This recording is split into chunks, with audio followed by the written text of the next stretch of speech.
Greetings, this is Christine Bundy on Gibson County, Indiana, and I want to welcome you to this week's Gen Ed Wednesday, and we will be going over the final segment of the Declaration of 76 portion of Brent Allan Winters' Declaration of 76, United States Constitution, a common lawyer comments clause by clause. So let's go ahead and start with the going back to last week's questions so that we can review the answers to those questions. So again, here are the pages that we did last week, 43 to 50. Here is the link for that reading. Here's the link to purchase the course materials directly from Brent Allan Winters' website. And also to note, Brent Allan Winters is on, I want to say it's Terre Haute, Indiana, but he is on Indiana. So just saying, I mean, he hasn't presented at least paperwork to the Indiana Assembly. Doesn't mean that he doesn't have paperwork on the record. But at this time, I know he's on Indiana. So let's go ahead and run through these questions, and then we'll get to the reading for this week. Let's get some of this evened up here for you. All right, so we have, we were on clause 23, question number 114, for taking away charters, abolishing our most valuable laws, and altering fundamentally the forms of our governments. 115, further, were the governing party, let's see where that is at in here, further, so, further, were the governing party breached such a covenant, the relationship ended. 116, thus in order to have lawful government, our first fathers requested and received charters from the crown, ensuring their common law rights, including the rights of local government. 117, because the crown breached these contracts, if you'll notice a repetition of the word breached, because that's what they did. These contracts, the common law released colonists from allegiance to the crown. 118, our Constitution later barred any state from altering any obligation of contracts, allowing only the general government to do so through bankruptcy laws. 119, our declaration is the British American colony's official withdrawal of allegiance from England in response to the English sovereigns taking away their charters, i.e., breaching his promises.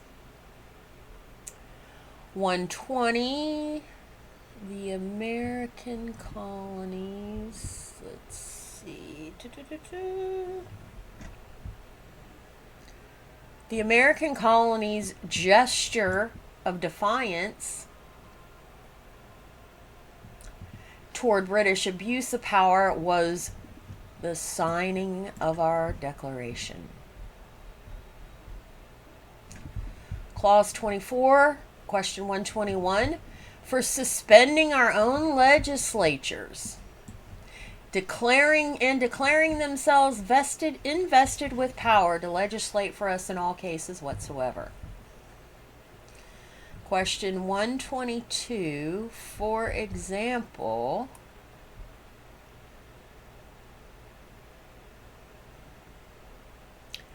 let's see, for example, the Pilgrims' bad weather, right here. For example, the Pilgrims' bad weather, having driven them off course, landed where their crown charter gave no authority.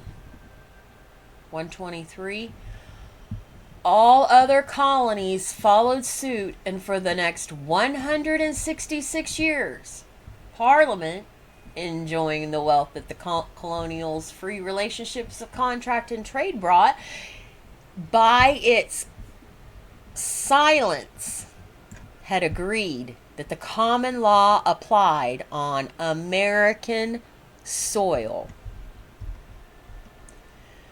All right, clause 25, question 124. He has abdicated government here by declaring us out of his protection and waging war against us.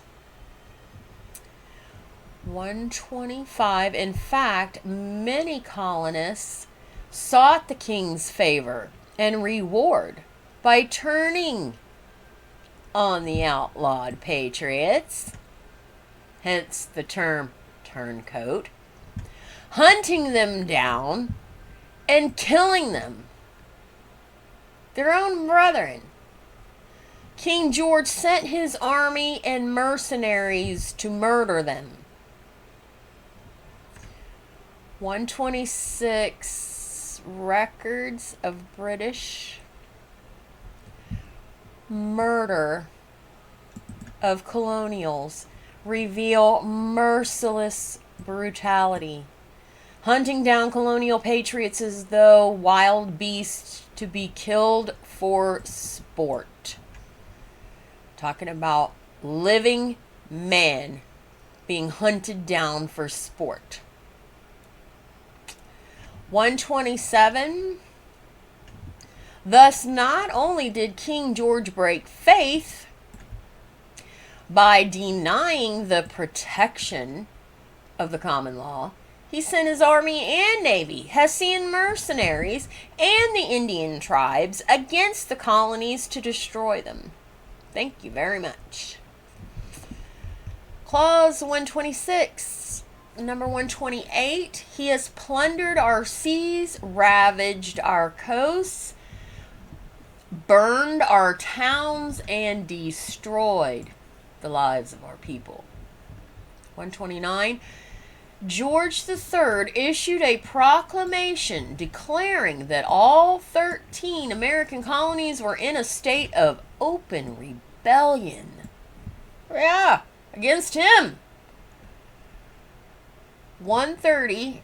And there again, there's those good men and women that are right there in the middle, because the Bible says that there are those that are wicked. You know where they stand. You know where the righteous stand, because they're always going to do what's right, whether anybody's looking or not. It's those ones that call themselves good are going to be that very first one that's going to turn you over to anything for what?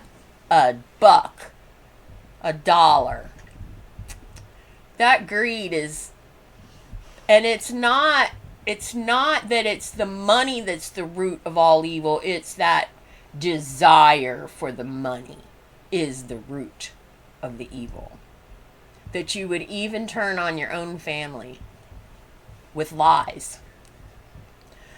All right, question 130. Indeed, says Washington, government is neither reason nor excellence, but force.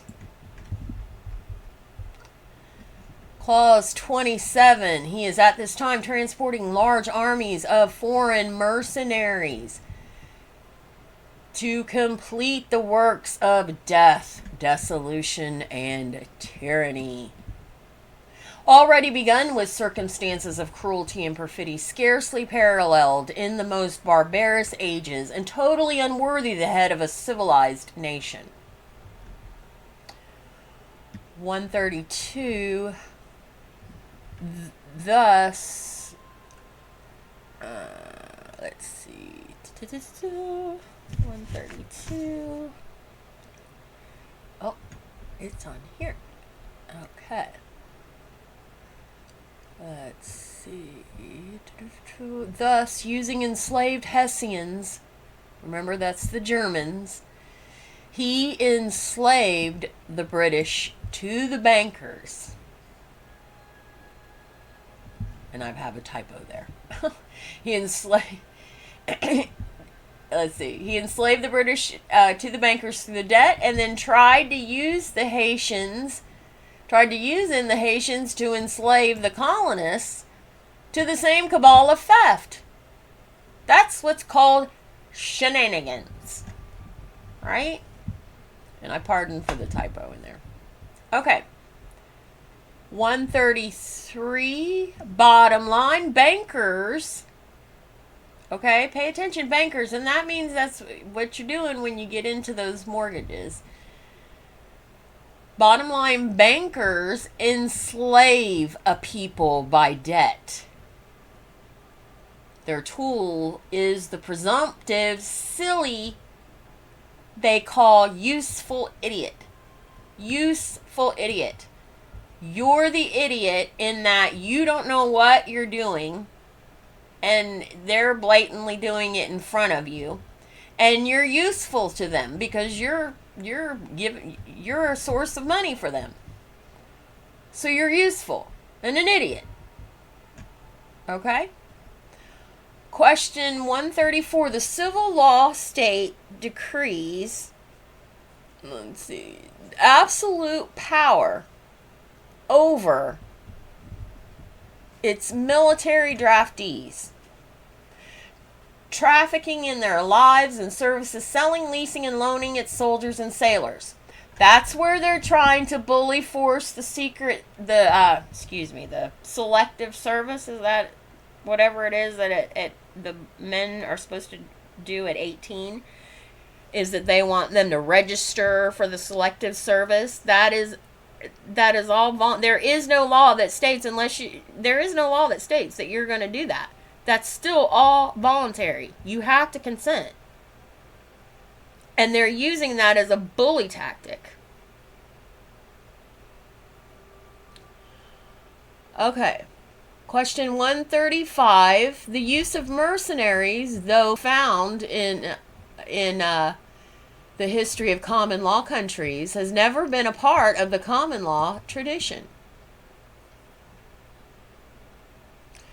136.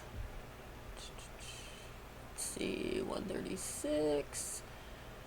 In the past, the United States has neither employed mercenaries nor let their sons out as mercenaries. To let her sons out as mercenaries. 137. The lives of the Haitians feared by all. This is, let's see, this one here is on,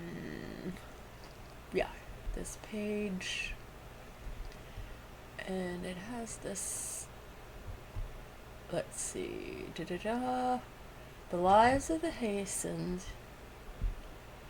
Is it in his box? Let's see.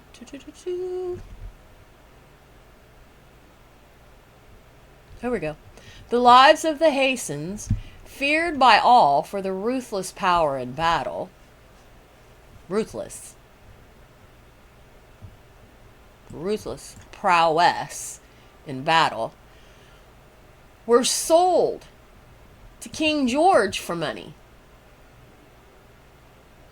138. King and Parliament, unable to subdue the colonies by threats or force, planned terrorism, infused the smallpox virus into the colonies through the slave population. All right, so that was the answers through the questions from last week. So now we'll go ahead and get into pages 50 to 55. This wraps up the Declaration of 76, so that next week we will go into the Constitution. So let's go ahead and get this playing for you.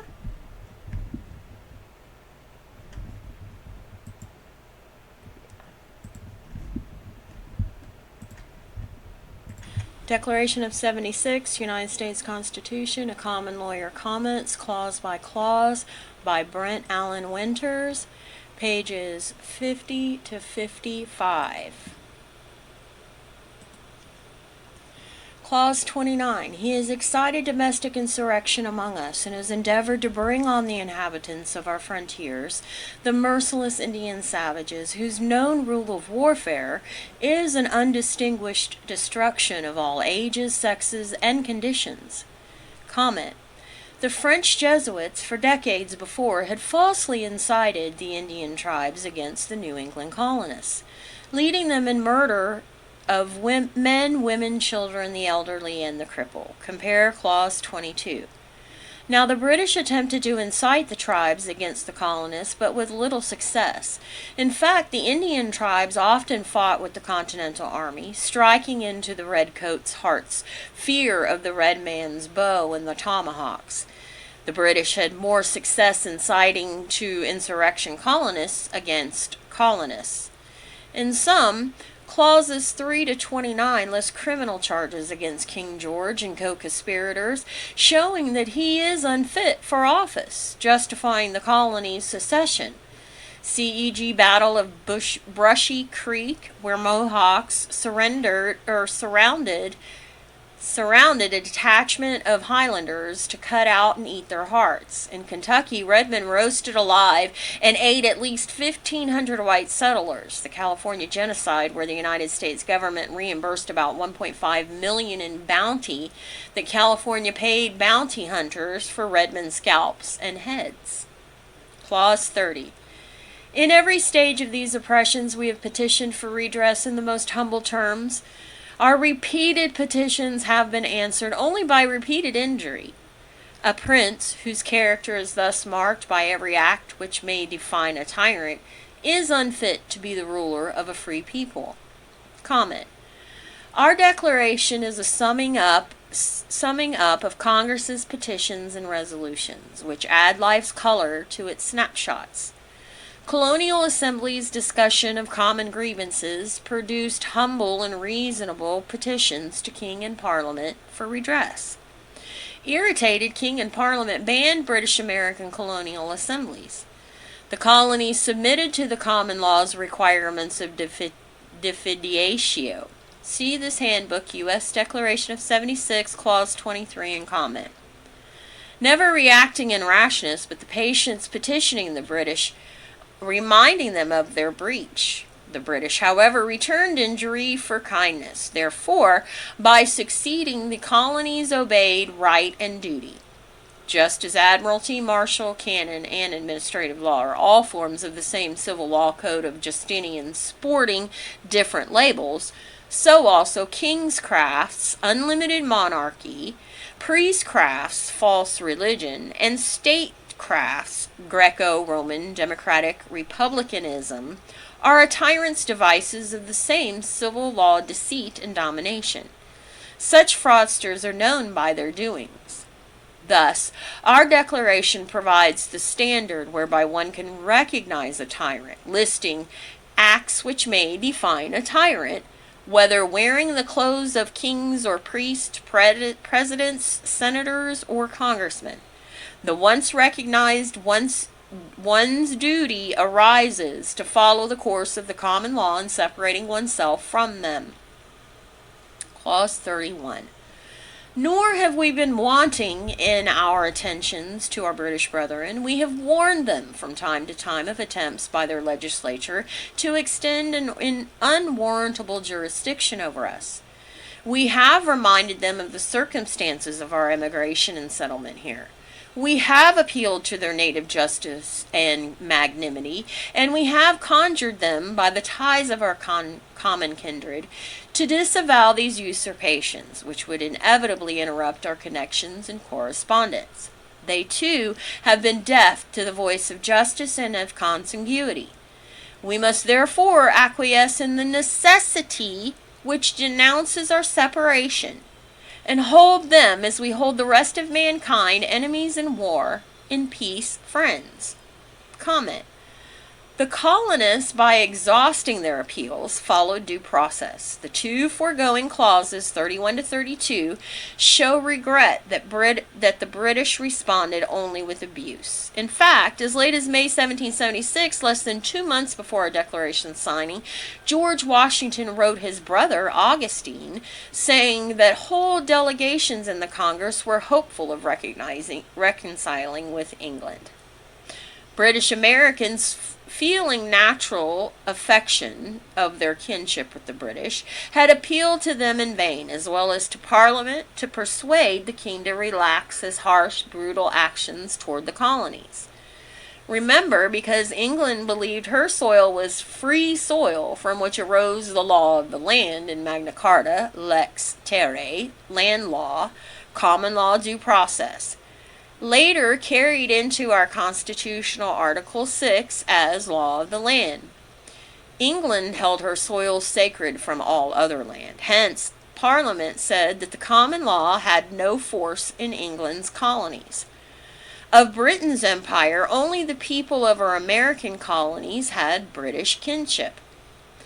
England's other colonies, having never known common law freedoms, cared little for them. In fact, Parliament followed the Norman king's custom, allowed the native peoples in near all of her colonies to keep their native laws and government, unless any conflicted with England's commands. The native law of the American colonies, however, was the same common law as England's.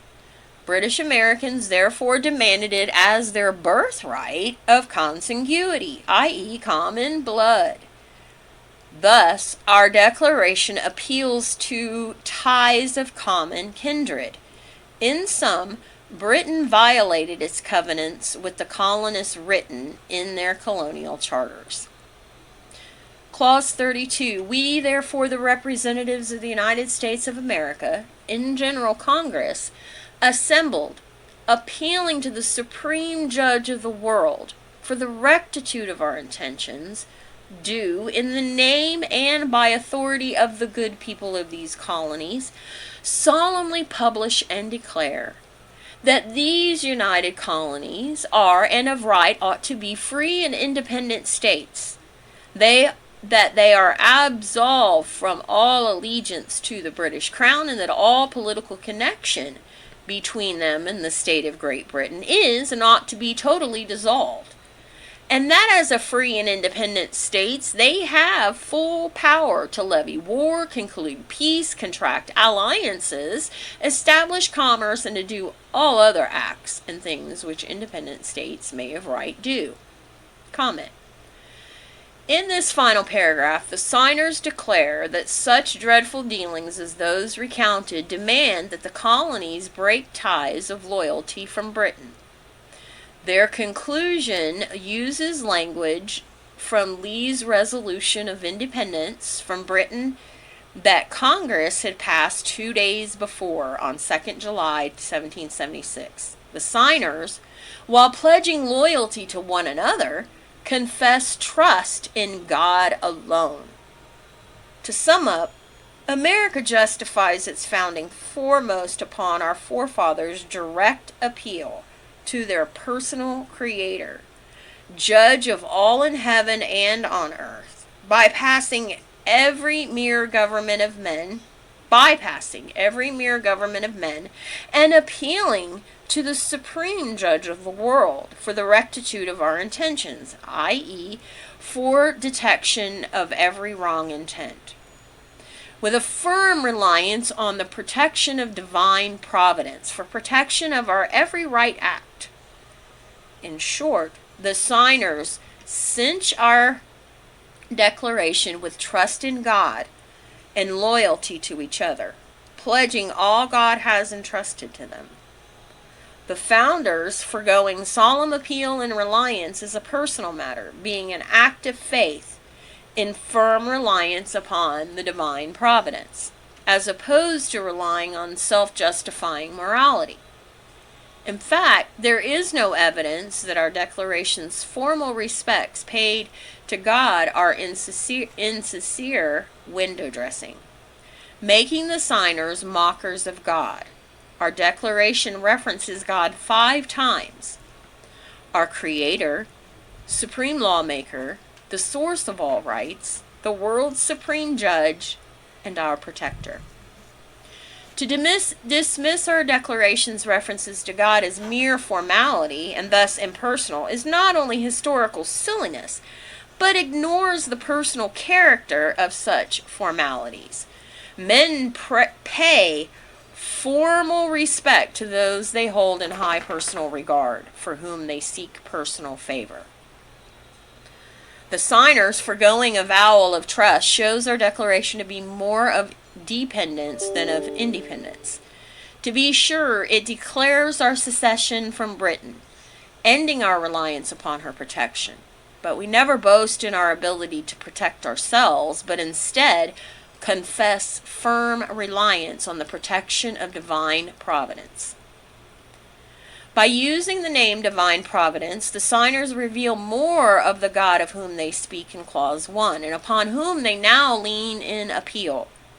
Then, as yet today, to acknowledge Divine Providence is to trust the Creator for provision. Scripture calls nature's God Providence because He will provide all your need. Philippians 4:19. God outfits a people for His purpose. The British Americans He outfitted for war and defense of life and freedom. Finally, the words, "These free and independent states have full power to establish commerce," reveals the purpose for our Constitution's Commerce Clause. Not to hamper commerce, but to establish it. Thus, does the Commerce Clause demand that commerce interstate regular, expressing no jurisdiction for criminal penalties.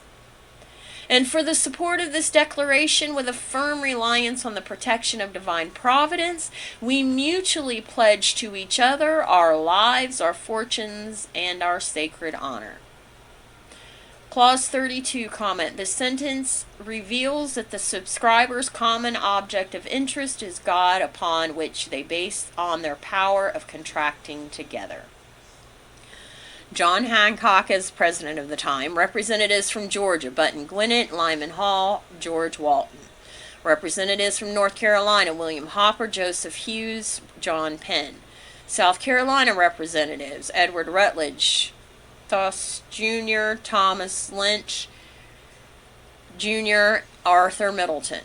Maryland representatives: Samuel Chase, William Packeth, Thomas Stone, Charles Carroll of Carrollton.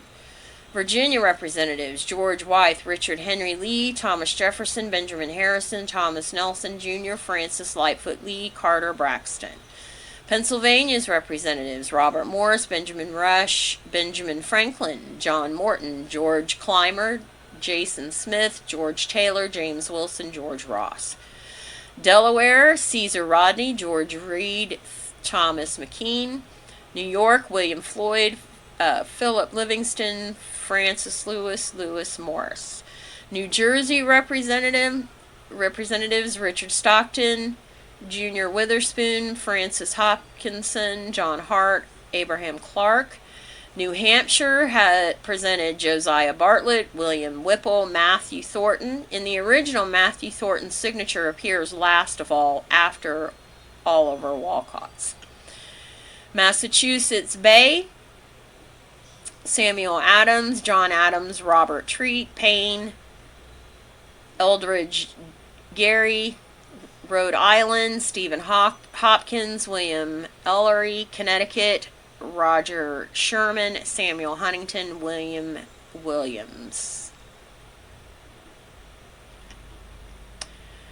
Comment: unlike our Constitution signatures, witnessing that the delegates did indeed ratify our Constitution as written on the document signed, our Declaration's signatures evidence the signers' reliance on God and loyalty to one another.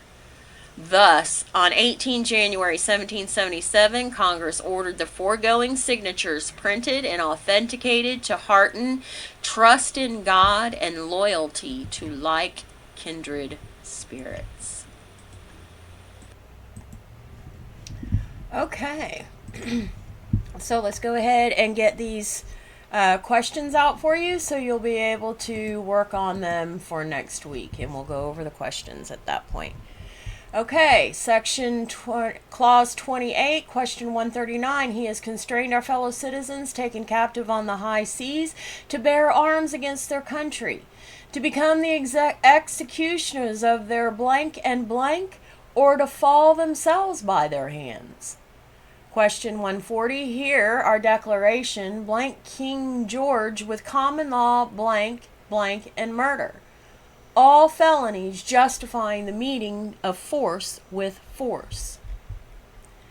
Clause 29, Question 141. He has excited domestic blank among us, and has endeavored to bring on the inhabitants of our blank, the merciless Indian savages, whose known rule of warfare is an indistinguished destruction of all ages, sexes, and conditions.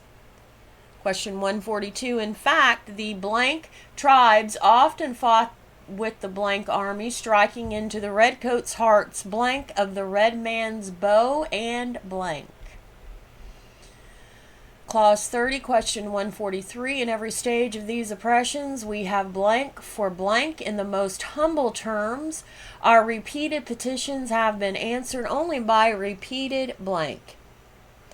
144. Irritated, King and Parliament, blank, British American colonial blank.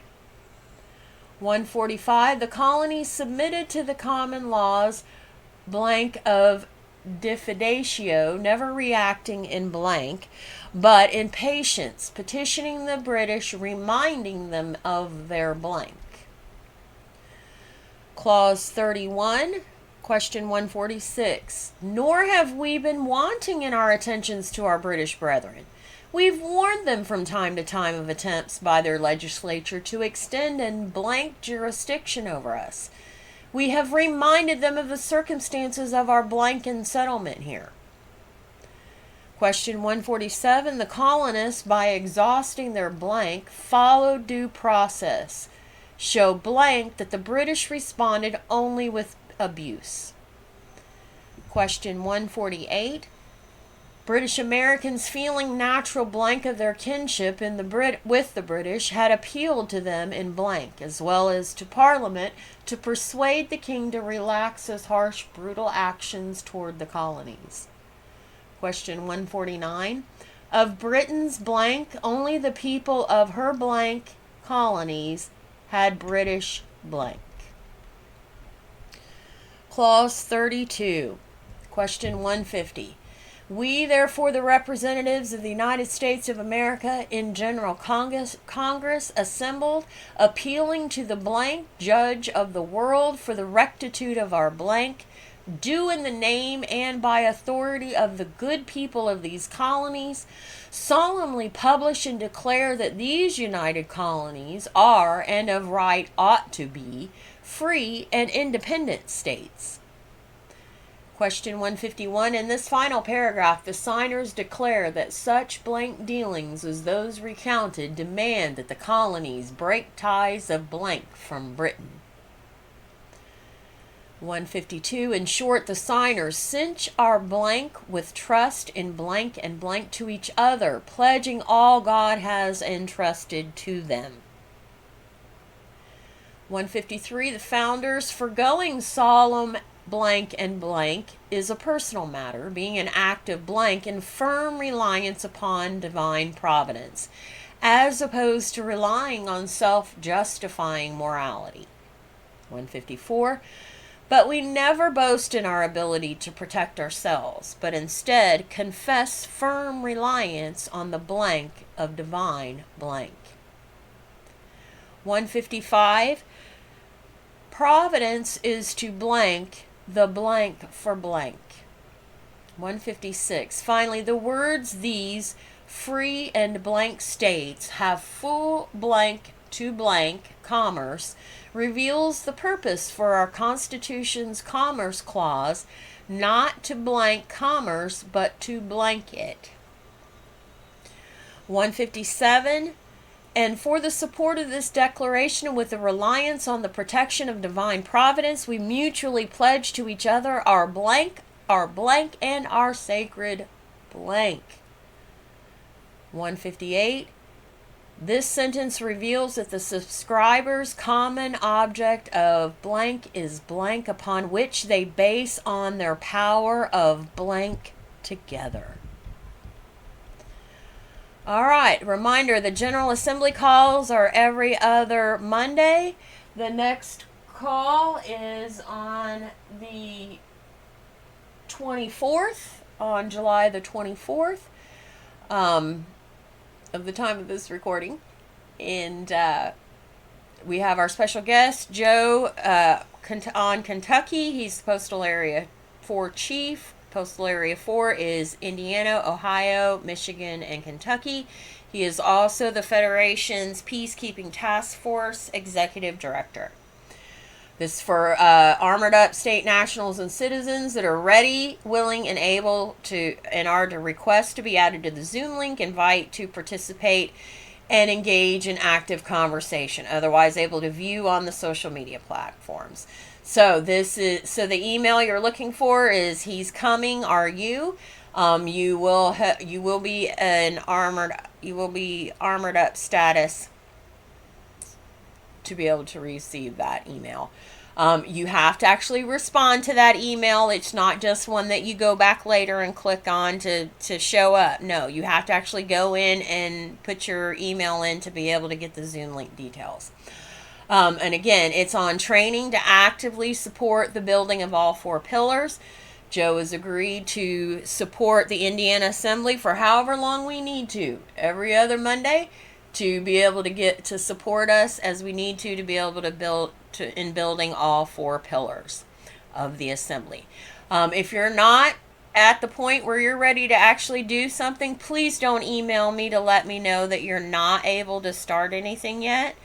Okay, I truly value and appreciate that you have life and things going on, and I want you to enjoy that time and take care of that time. But please, there's no point in emailing me of what you're not able to do at this point.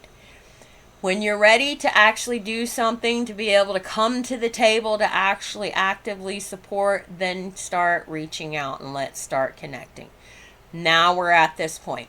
If you are just wanting to be a fly on the wall, here are the social media platforms that the assembly calls will be streamed to live on those Monday nights, with the exception of Locals, because Locals needs the web camera and Zoom is using that. So it won't be able to stream to Locals, but the video will be uploaded afterwards. All right. And you're more than welcome to support gifts if you're watching on social media platforms. And again, if you know of other platforms that offer live stream and chat functions, that would be a great place for us to connect with. Email records@theindianaassembly.org. Any documents, paperwork that you need to present, you can send to records@theindianaassembly.org. Do not send photos, send them in a PDF. And go ahead and organize everything already. Don't send them all in one lump PDF and all scrambled around. If you need to have multiple PDFs because you're dealing with multiple documents, then include multiple PDFs. But include the cover letter with the postage receipt. Okay, things like that. All go in the same. If that means then it's 2 or 3 or 4 pages into that one PDF that's all related to that one document, then just that document, and then you scan into a new document. Okay? No photos. Do not send photos, and make sure they're already in the order that you want them to be in, because it is not my responsibility to get them in the order for you. Okay? Here you can go if you wanted to do a one-time gift of any amount, or if you wanted to set up a monthly gift. This helps ensure that the build keeps going. You can. There's also options there if you go to the donate tab of specific things that you can be able to actually donate towards as well.